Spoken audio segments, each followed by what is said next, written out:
বিশ্বকাপ শুরুর একদিন আগে দুঃসংবাদ পেল ভারত। দর্শকবৃন্দ, চলুন বিস্তারিত জেনে আসা যাক। আগামী শনিবার থেকে মাঠে গড়াচ্ছে টি-20 বিশ্বকাপের এবারের আসর। তার দিন দুয়েক আগে দুঃসংবাদ ভারতীয় শিবিরে চোটে পড়েছেন দলের অন্যতম পেসার হর্ষিত রানা। মুম্বাইয়ের ডিওয়াই পাতিল স্পোর্টস একাডেমি মাঠে দক্ষিণ আফ্রিকার বিপক্ষে আনুষ্ঠানিক প্রস্তুতি ম্যাচ খেলেছে ভারত। সেখানে হর্ষিত মাত্র 1 ওভার বল করে 16 রান দেন এবং এরপরেই অস্বস্তি নিয়ে মাঠ ছাড়েন।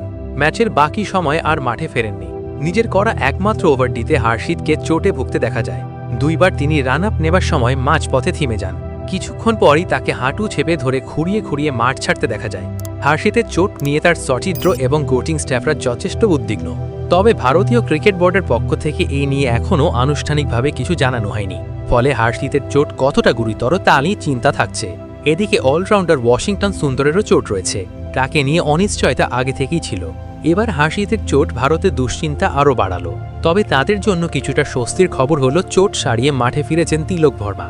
দর্শকবৃন্দ, এই ছিল এখনকার খেলার আপডেট নিউজ। নতুন নতুন খেলার আপডেট নিউজ ভিডিও পেতে আমাদের চ্যানেলটি সাবস্ক্রাইব করে আমাদের সাথেই থাকুন।